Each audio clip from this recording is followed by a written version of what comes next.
So what's happening is that you guys saw the price of oil spike, price of gold spike when the risk premium built into the commodities. When the war broke out, you're paying a lot more for oil and gold. The miners do well, the producers do well.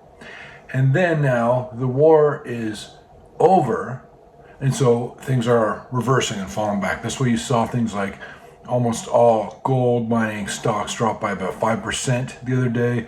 Gold came down hard, oil came down hard, same with oil producers. And that's to be expected as the risk premium flows out of all of these commodities. But this is what set up a massive opportunity that everyone's missing, and it's going to be so meaningful and it's going to play out really quickly. This is why you got to pay attention to this stuff. The war is just beginning. We're closer to the beginning of World War III than the end of the Iran-Israeli war. Things are already in play. There's already chirping back and forth between the president and the Ayatollah. Israel's keeping their jets active and around the area. They're still looking for targets. The point being, this war is going to expand for a lot of reasons. I'm not going to be the one to get into all the details with you, but there's a lot of great people out here on YouTube talking about this stuff. Check out Preston Stewart. He's got a good channel. Tells you all you need to know about what's going on with Iran, because it's getting pretty ugly. The worst thing you can do, if there's two alpha dogs and they start fighting, people just grab their leashes and pull them apart. That's the worst thing you can do, and that'll make them fight again even worse next time. That's the same thing with what's going on with this geopolitical events. What you do is you let the dogs fight. They sort it out. They figure out who's who, and they never fight again. Just like me and some of my buddies from grade 6. And please click like on this video. If there's ever a time to share this message, it's right now. And I always tell you that investors are being too complacent. The complacency is really high. The fear is really low compared to where it should be, in my opinion. But they've also got too much complacency in terms of what's going on with this military, whatever you want to call it, it's happening now. We are beginning the great war of our time. It's going to be between Russia and NATO and the United States and China. And the Russia and NATO one will be fought over Ukraine's land, and the China-America war will be fought over Iran, and eventually 2027, Taiwan. And I say 2027 because that's when it's the 100-year anniversary of the PLA party from China, and there's a lot of high likelihood that that's where or when the invasion or blockade will begin against Taiwan.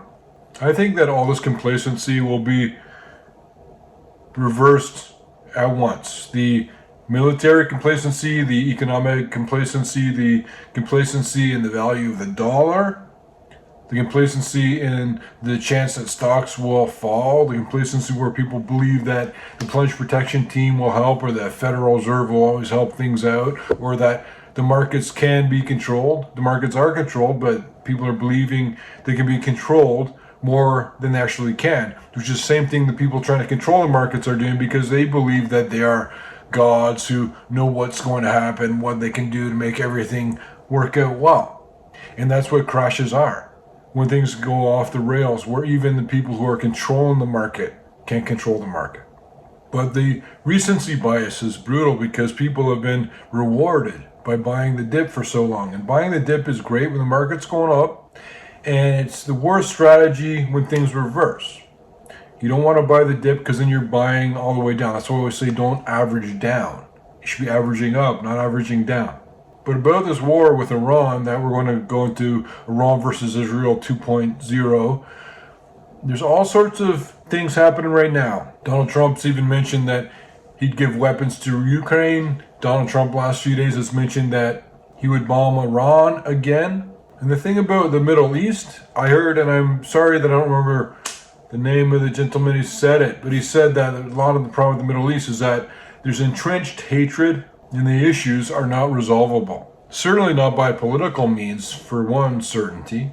Think of all these global conflicts as a big body of sloshing water rocking back and forth. And when the war broke out, it was like the water sloshing over this one side. Everyone panicked, and then it came back, and now we're just relaxing as if the problem is now over. Do you think the problem's over?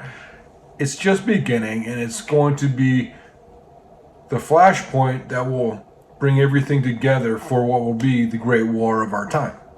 Everyone's expecting that the waters are calm now and they're about to slosh back, and there's an opportunity for you for investing in the right kinds of things if you want to try and make more money from what's going to be happening either way. Help yourself, help people you care about. And for example, this ceasefire or peace, there's no written document. Neither side knows what they're supposed to be doing to maintain the ceasefire. And this war that was going on, now that there's no resolution, two big dogs fighting, they got pulled apart.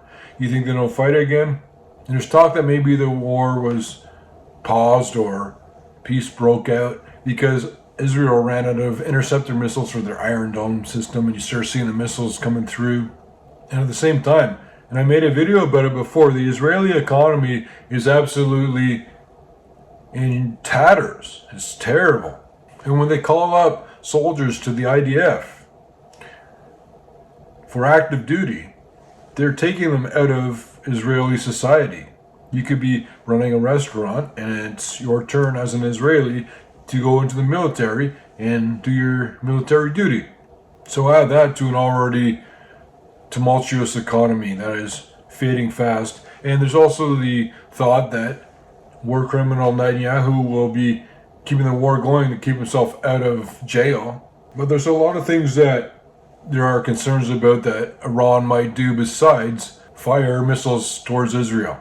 And one of them being that there might be terrorist cells around in the United States. It's already done a lot of the damage that it will ever do because we're already talking about it. We're already reacting to it. We're already looking for things. We're expecting things differently.